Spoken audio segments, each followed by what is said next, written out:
ಕನ್ನಡದ ನೂರಾರು ಕವಲುಗಳು ನೋಟಿನಲ್ಲಿ ಕಾಣುವುದು 14 ರಾಜ್ಯಗಳ ಲಿಪಿಗಳು.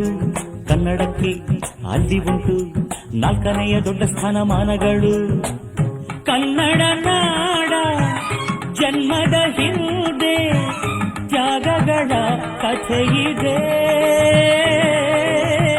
ಭೂಪಟದಲ್ಲಿ ಮೆರೆಯಲು ನಮಗೆ ಸಂಸ್ಕೃತಿಯ ಜೊತೆಗಿದೆ. ಲ ಲ ಲ ಲ ಲ ಲ ಲ ಲ